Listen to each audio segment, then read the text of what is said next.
So this video is dedicated to helping with the jump forward in the snatch, which is a very common fault among beginners and intermediates and sometimes advanced lifters. Oftentimes we see the lifter lose control over the bar, particularly in the second pull.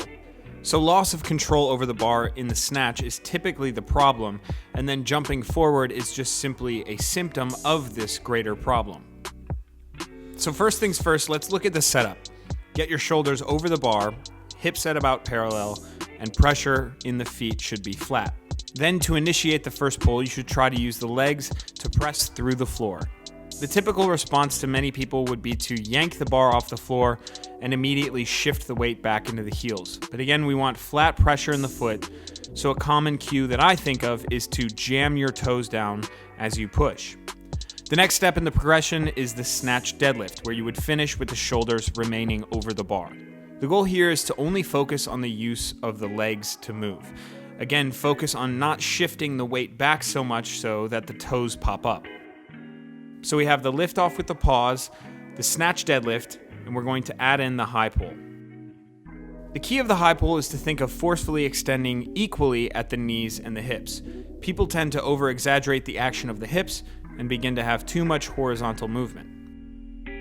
After the lift off, the deadlift, and the high pull, finally we will add in the full snatch.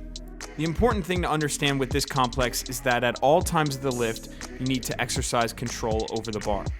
Think about putting your hands high after contact rather than passively dropping under the bar and not considering the arm movement at all.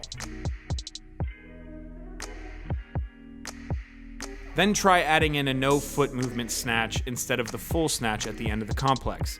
It cannot be overstated how effective the no-foot snatch is in teaching control over the later stages of the lift and stopping the habit of jumping forward. Another more advanced drill is the no-contact snatch.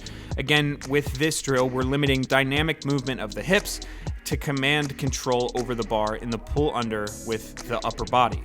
And so for our final complex, we will have the no-contact snatch, the no-foot movement snatch, and then the full snatch.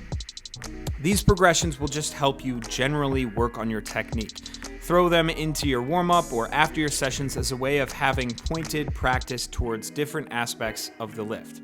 You may find that practicing like this is less frustrating than trying to pick up a dead bar from the floor and thinking about a million cues as you pull.